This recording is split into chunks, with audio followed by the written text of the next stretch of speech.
بسم الله الرحمن الرحيم.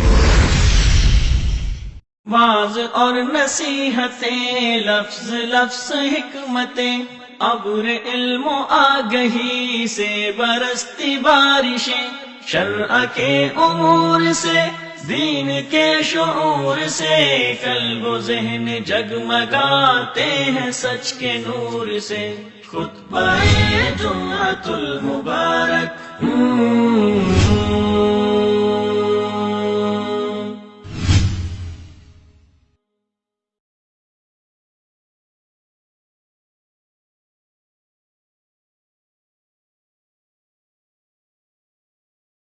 إن الحمد لله نحمده ونستعينه ونستغفره ونعوذ بالله من شرور أنفسنا ومن سيئات أعمالنا، من يهده الله فلا مضل له ومن يضلل فلا هادي له، وأشهد أن لا إله إلا الله وحده لا شريك له، وأشهد أن محمدا عبده ورسوله۔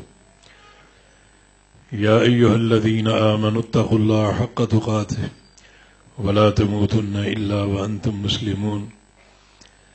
يا أيها الناس اتقوا ربكم الذي خلقكم من نفس واحدة وخلق منها زوجها وبث منهما رجالا كثيرا ونساء، واتقوا الله الذي تساءلون به والأرحام إن الله كان عليكم رقيبا۔ يا أيها الذين آمنوا اتقوا الله وقولوا قولا سديدا يصلح لكم أعمالكم ويغفر لكم ذنوبكم، ومن يطع الله ورسوله فقد فاز فوزا عظيما۔ أما بعد، فإن أصدق الكلام كلام الله، وأحسن الهدي هدي محمد صلى الله تعالى عليه وسلم، وشر الأمور محدثاتها، وكل محدثة بدعة، وكل بدعة ضلالة، وكل ضلالة في النار۔ من يطع الله ورسوله فقد رشد واهتدى، ومن يعص الله ورسوله فقد ضل وغوى۔ اللهم صل على محمد وعلى آل محمد كما صليت على إبراهيم وعلى آل إبراهيم إنك حميد مجيد۔ اللهم بارك على محمد وعلى آل محمد كما باركت على إبراهيم وعلى آل إبراهيم إنك حميد مجيد۔ سبحانك لا علم لنا إلا ما علمتنا إنك أنت العليم الحكيم۔ رب اشرح لي صدري ويسر لي أمري واحلل عقدة من لساني يفقه قولي۔ لقد قال الله سبحانه وتعالى: أعوذ بالله من الشيطان الرجيم من همزه ونفخه ونفثه، بسم الله الرحمن الرحيم۔ يا أيها الناس اعبدوا ربكم الذي خلقكم والذين من قبلكم لعلكم تتقون۔ وقال سبحانه وتعالى: وما خلقت الجن والانس الا ليعبدون۔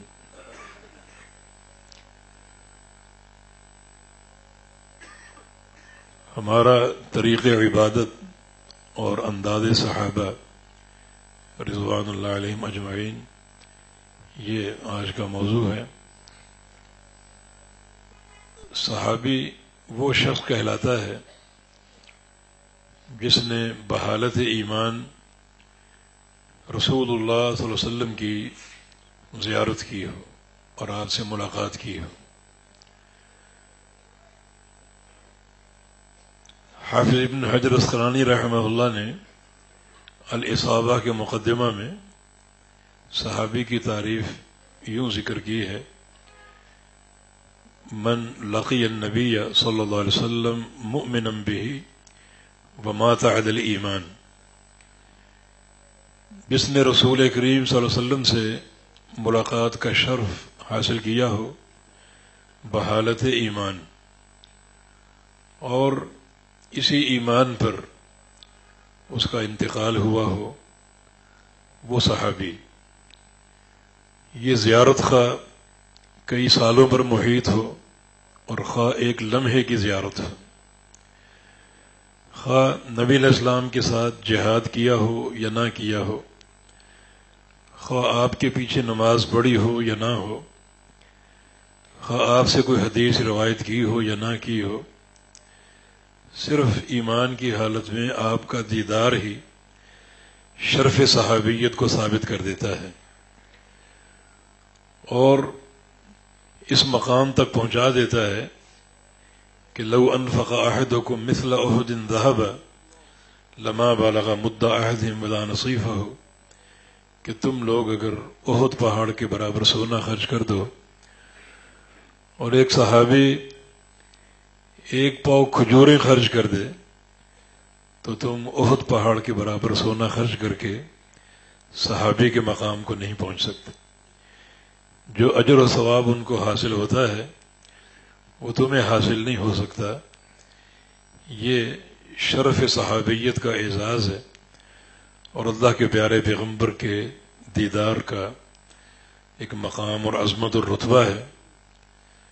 صحیح بخاری میں ایک حدیث ہے، یغدو فئام من الناس فیقال هل فیکم من رأى النبی صلی اللہ علیہ وسلم فیقولون نعم فیفتح اللہ علی یدیہم، کہ ایک جماعت نکلے گی غزوہ کے لیے، جنگ کے لیے، پوچھا جائے گا کہ تم میں کوئی ایسا شخص ہے جس نے اللہ کے پیغمبر کو دیکھا ہو؟ جواب ملے گا ہاں، ایک شخص ہے جس کو اللہ کے پیغمبر کی زیارت کا شرف حاصل ہے، تو اللہ رب العزت اس ایک شخص کی برکت سے اس جماعت کو فتح عطا فرما دے گا اور ان کا غزوہ کامیاب ہوگا۔ یہ عظیم و شان جماعت ہے۔ مسند احمد میں جناب عبداللہ بن مسعود رضی اللہ عنہ کا قول ہے کہ ان اللہ نظر الى قلوب العباد فوجد قلب محمد صلی اللہ علیہ وسلم من خیر قلوب العباد فاصطفاه لرسالته، ثم نظر الى قلوب العباد فوجد قلوب اصحابه من خیر قلوب العباد فاصطفاهم لصحبت نبیہ صلی اللہ علیہ وسلم۔ جب پیارے پیغمبر کی بعثت کا وقت آیا تو اللہ رب العزت نے کائنات میں موجود ہر شخص کے دل کو دیکھا اور اللہ نے کیا پایا کہ سب سے پاکیزہ، مجلہ اور مصفہ دل جس شخصیت کا نام ہے وہ محمد ابن عبداللہ صلی اللہ علیہ وسلم ہے۔ تو اللہ تعالیٰ نے اس شخصیت کے سر پہ نبوت کا تاج سجا دیا۔ پھر اللہ نے دوبارہ لوگوں کے دلوں میں جھانکا اور دیکھا تو اللہ نے کیا پایا کہ صحابہ کرام کے دل جو ہیں وہ پوری کائنات میں سب سے مجلہ ہیں، مصفہ ہیں اور تقوی کا آئینہ دار ہیں۔ تو اللہ نے اس جماعت کو اپنے پیغمبر کی صحبت کے لیے منتخب کر لیا، جن کا ایمان ہمارے لیے ایک مثال ہے۔ فَإِنْ آمَنُوا بِمِثْلِ مَا آمَنْتُمْ بِهِ فَقَدِ اهْتَدَوْا، تم ہدایت پر کب ہوگے؟ جب تمہارا ایمان صحابہ جیسا ہو، ان جیسا عقیدہ ہو، ان جیسا منہج ہو، ان جیسا عمل ہو، ان جیسے خلق ہوں، تو تمہارا ایمان قابل قبول ہوگا۔ تمہارے ایمان کو جانچنے کا معیار صحابہ کا ایمان، بالکل ویسے بن جاؤ، ویسا عقیدہ اور منہج، اور کوئی فرق نہ ہو۔ یہ بات اللہ کے پیارے پیغمبر نے بھی ارشاد فرمائی ہے، جو حدیث فرق مشہور ہے کہ افترقت الیہود علی 72 ملۃ وافترقت النصارى على 73 ملۃ وستفترق امتی، افترقت اليهود على 71 ملة وافترقت النصارى على 72 ملة وستفترق امتی على 73 ملة۔ یہودیوں کے 71 فرقے بنے تھے، عیسائیوں کے 72 بنے تھے، اور میری امت 73 فرقوں میں تقسیم ہو جائے گی۔ کلہم فی النار، سب جہنم میں جائیں گے، الا واحدہ، سوائے ایک جماعت کے، سوائے ایک فرقے کے۔ صحابہ نے پوچھا یہ جو جہنمی گروہ ہیں ہمیں ان سے کوئی سروکار نہیں، بس یہ بتا دیجئے کہ جنتی جماعت کون سی ہے؟ تو رسول کریم صلی اللہ علیہ وسلم نے ایک جملہ ارشاد فرمایا، 3 الفاظ پر مشتمل، اور وہ جملہ قول فصل، ایک فیصلہ کن بات، ایک اصل الاصول ہے، ایک تاصیل ہے۔ فرمایا کہ ہم ما انا علیہ اليوم واصحابی، یہ جماعت وہ ہے جو اس چیز پر قائم ہو جس پہ آج میں ہوں اور میرے صحابہ ہیں۔ بس آپ نے یہ فیصلہ کن بات ارشاد فرما دی کہ صحابہ کا ایمان، صحابہ کا عمل اور صحابہ کا منہج مثالی ہیں، اور جب تک تمہارا ایمان و عمل صحابہ جیسا نہیں ہوگا تمہارا ایمان اور تمہاری ہدایت قابل قبول نہیں ہوگی۔ یہ صحابہ کے گروہ کے لیے ایک اعزاز ہے، اور ہم پر ایک کڑی ذمہ داری عائد ہوتی ہے کہ ہم صحابہ کی سیرتیں دیکھیں اور ان سیرتوں کو اپنانے کی کوشش کریں، کیونکہ صحابہ کرام کی جماعت اولین جماعت ہے، یہ اللہ کے پیارے پیغمبر کے براہ راست شاگرد ہیں، جنہوں نے آپ کو عمل کرتے ہوئے دیکھا اور تنزیل وحی کا دور آپ کے ساتھ گزارا۔ ایک مقدس ترین جماعت ہے جن کی اقتداء ہی در حقیقت کامیابی کی ضمانت ہے۔ ہم صحابہ کے عقیدے کو دیکھتے ہیں، ان کے عمل کو دیکھتے ہیں، پہلے یہ طے کر لیں کہ عبادت کیا ہے۔ عبادت کی سب سے جامع اور معنی تعریف شیخ الاسلام ابن تیمیہ رحمہ اللہ نے فرمائی ہے، العبادت اسم جامع لکل ما يحبه اللہ ویرضاہ من الاقوال والاعمال الظاہرہ والباطنہ، کہ عبادت ایک جامع لفظ ہے، ہر وہ قول اور ہر وہ عمل جو اللہ کو پسند ہو وہ عبادت، ہر وہ قول اور ہر وہ عمل جو اللہ کو پسند ہو وہ عبادت، یہ عبادت کی تعریف ہے۔ اس تعریف کا مرجع کیا ہے؟ اللہ تعالیٰ کو کیا پسند ہے اور کیا پسند نہیں ہے، یہ ہمیں کیسے معلوم ہوگا؟ کہ اللہ رب العزت ہر شخص کو بتائے گا کہ میری پسند اور ناپسند کیا ہے؟ اس کا علم کیسے ہوگا؟ اس کا علم ایک ہی طریق سے ممکن ہے، اور وہ خالق کائنات کی وحی، اور وحی کا محبت محمد الرسول اللہ صلی اللہ علیہ وسلم۔ تو محمد الرسول اللہ صلی اللہ علیہ وسلم جو کچھ بتا دیں، خواہ وہ قول ہو یا عمل، وہی عبادت ہے۔ اس کے علاوہ کوئی عمل، کوئی نیکی عبادت نہیں ہو سکتی۔ شیخ الاسلام رحمہ اللہ نے عبادت کے تعلق سے 2 سوال اور اٹھائے ہیں، اور یہ بتایا ہے کہ جو شخص ان 2 سوالوں کے جواب جان لے اور ان پر عمل پیرا ہو جائے تو سمجھو کہ پورا دین اس کی گرفت میں ہے، پورے دین کو اس نے گھیر لیا اور احاطہ کر لیا۔ صرف 2 سوال، من تعبد اور کیف تعبد۔ ایک سوال یہ کہ عبادت کس کی کرنی، اور دوسرا سوال یہ کہ عبادت کیسے کرنی۔ دونوں سوالوں کا ایک ایک جواب ہے۔ من تعبد، عبادت کس کی کرنی ہے، اس کا جواب ہے اعبدوا ربکم، اپنے رب کی عبادت کرو، اللہ کی عبادت کرو، یہی تمہارے لیے مدار سعادت ہے، اور یہ کامیابی کی بنیاد ہے۔ اللہ تعالیٰ کی عبادت کرو، اس کو الہ مان لو اور اس کو معبود مان لو۔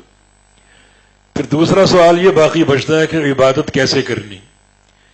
اس کا بھی ایک ہی جواب ہے کہ عبادت کرنی ہے صرف ایک ہی شخصیت کے طریقے اور ان کی اقتداء میں، اور وہ شخصیت محمد الرسول اللہ صلی اللہ علیہ وسلم۔ بس جو شخص ان 2 سوالوں کی حقیقت کو جان لے اور پوری طرح عمل پیرا ہو جائے اللہ تعالیٰ کی عبادت کرے، کسی اور کی نہ کرے، اور محمد الرسول اللہ صلی اللہ علیہ وسلم کی اطاعت کرے، کسی اور کی نہ کرے، تو پورے دین کا اس نے احاطہ کر لیا اور پورا دین اس کی گرفت میں ہے۔ اور یہ بات معلوم ہے کہ عبادت ہی ہمارا مقصد تخلیق ہے۔ اللہ پاک کا ارشاد وما خلقت الجن والانس الا لیعبدون، کہ میں نے تمام انسانوں اور جنوں کو اپنی عبادت کے لیے پیدا کیا ہے، یعنی عبادت اور اپنی عبادت۔ یہ آیت کریمہ در حقیقت توحید کی بنیاد ہے کہ بندے صرف میری عبادت کریں، کسی اور کی نہ کریں۔ اب سوال یہ ہے کہ یہ توحید ہماری زندگی میں موجود ہے؟ ہمارا طریق عبادت توحید کی اساس پر ہے یا نہیں؟ کیونکہ یہ بات نوٹ کر لو کہ توحید میں اگر ایک سوئی کے ناکے کے برابر خلل آ گیا تو اللہ تعالیٰ کوئی عبادت قبول نہیں کرے گا۔ زندگی بھر کے حج، وہ 50 حج ہوں، اور راتوں کے تہجد اور نوافل اور فرائض، روزے اور زکاتیں اور صدقات، سب کے سب رائگاں اور برباد ہوں گے اگر توحید میں ایک ذرے کے برابر خلل آ گیا۔ من تعبد، عبادت کس کی کرنی؟ رب کون ہے؟ مشکل کشا کون ہے؟ حاجت روا کون ہے؟ دستگیری کرنے والا کون ہے؟ ہر خیر و شر کس کے امر سے ملتی ہے، کس کی امر سے نافذ ہوتی ہے؟ ان تمام سوالوں کا ایک ہی جواب ہے، اور وہ ہے اللہ رب العزت کی ذات۔ جب تک یہ عقیدہ نہیں بناؤ گے اس وقت تک عبادت قابل قبول نہیں ہے۔ اور یہ بات یاد کر لو، یاد رکھو کہ اللہ کو رب ماننا، مشکل کشا ماننا، حاجت روا ماننا، یہ سب چیزیں توحید ربوبیت ہے۔ اور توحید ربوبیت جو ہے یہ توحید الوہیت کی بنیاد ہے۔ اگر ایک شخص کی توحید ربوبیت ہی میں خلل آ جائے تو اس کی توحید الوہیت بھی ناقابل قبول، اس کا کوئی سجدہ اللہ قبول نہیں کرے گا، کوئی عبادت اللہ تعالیٰ قبول نہیں کرے گا اگر وہ اللہ کے علاوہ کسی اور کو مشکل کشا مانتا ہے تو اس کی کوئی عبادت عند اللہ قابل قبول نہیں ہے۔ اگر وہ خیر و شر کا مصدر اللہ کے علاوہ کسی اور کو قرار دیتا ہے تو اس کی کوئی عبادت اللہ کے ہاں قابل قبول نہیں ہے۔ توحید الوہیت کی بات تو بعد میں آئے گی، اور یہ بڑا خطرناک ایک معاملہ ہے کہ لوگ قبروں کی مجاورت کرتے ہیں، طواف کرتے ہیں، سجدے کرتے ہیں، غیر اللہ سے دعائیں کرتے ہیں، پکارتے ہیں، ان کے نام کی نظریں نیازیں مانتے ہیں۔ یہ سب توحید الوہیت میں خلل۔ مگر اس سے قبل توحید ربوبیت بھی اکثر لوگوں کے ہاں خلل کا شکار ہے۔ حالانکہ یہ ایک عجوبہ ہے کہ مشرکین مکہ کی توحید ربوبیت میں کوئی خلل نہیں تھا۔ ابو جہل کی توحید ربوبیت مسلم تھی اور بالکل اسلام کے اصولوں کے مطابق تھی۔ اس نے خلل قائم کیا تو توحید الوہیت میں اللہ کے علاوہ غیروں کو شفعاء بنا لیا اور ان کو پکارنا شروع کر دیا کہ یہ ہماری مدد کریں گے، مگر ان کی توحید ربوبیت جو تھی وہ پاکیزہ تھی، صاف ستھری تھی، اور وہ قطعاً اسلام کے اصولوں کے خلاف نہ تھی۔ آج کے کلمہ گو لوگ جو اسلام کا دعویٰ کرتے ہیں وہ پہلے قدم ہی میں ناکام ہیں، اور ان کی توحید ربوبیت جو ہے وہی خلل کا شکار ہو چکی ہے۔ تو پھر عبادت کیسے قبول ہوگی اور توحید الوہیت کیسے درست ہوگی؟ کیونکہ توحید الوہیت کی صحت اور قبولیت جو ہے وہ توحید ربوبیت پر قائم ہے۔ ہمارے گندے نظریات، غیروں میں خیر و شر کو ماننا، یہ ایک امر معروف ہو چکا ہے۔ اکثر گاڑیوں کے پیچھے آپ نے دیکھا ہوگا سیاہ پٹی بندی ہوتی ہے یا کوئی جوتا لٹک رہا ہوتا ہے۔ یہ ایک عقیدہ ہے، یہ سیاہ پٹی جو ہے ہمیں شر سے بچائے گی، حادثات سے بچائے گی. یعنی خیر و شر کا نظریہ کپڑے کے ٹکڑے پر قائم کر دیا گیا، اور نعوذ باللہ ثم نعوذ باللہ کپڑے کے ٹکڑے کو رب العالمین کے برابر قرار دے دیا گیا کہ جو کام رب العالمین کرتا ہے وہ کام یہ کپڑا کر سکتا ہے. ایسے لوگ ہر سال حج کریں، روزانہ عمرے کریں، تہجد پڑھیں، واللہ ان کی کوئی نماز، کوئی نیکی عند اللہ قابل قبول نہیں ہوگی. صحابہ کا عقیدہ کیا تھا؟ ہم تو گھر سے نکلیں، سامنے سے سیاہ بلی گزر جائے ہم پریشان ہو جاتے ہیں کہ سفر میں شر ہی شر ہوگا. گھر کی چھت پہ الو بول جائے ہم اس سے بڑے الو بن جاتے ہیں، اور کوا بول جائے ہمارے نظریات کچھ کے کچھ بن جاتے ہیں. صحابہ کرام کا عقیدہ کیا تھا کہ ہر قسم کے خیر و شر کا جو مصدر ہے وہ اللہ کی ذات ہے. اللہ کے امر سے خیر کے فیصلے ہوتے ہیں اور اللہ کے امر ہی سے شر کے فیصلے ہوتے ہیں. امیر المؤمنین عمر بن خطاب رضی اللہ عنہ دوران طواف حجر اسود کے سامنے کھڑے ہیں اور یہ تاریخی جملہ ارشاد فرمایا کہ انی اعلم بانک حجر لولا لا تنفع ولا تضر لولا انی رأیت رسول اللہ صلی اللہ علیہ وسلم قبلک ما قبلتک ابدا. اے پتھر، مجھے معلوم ہے تو ایک پتھر ہے، تیرے ہاتھ میں کوئی نفع اور نقصان نہیں ہے. حالانکہ یہ پتھر کون سا ہے؟ کوئی دنیا کا پتھر نہیں ہے، کسی کان سے لے کر تراشا نہیں گیا، یہ جنت سے اترا تھا. اللہ نے یہ پتھر حجر اسود جنت سے بھیجا ہے. اس پتھر کی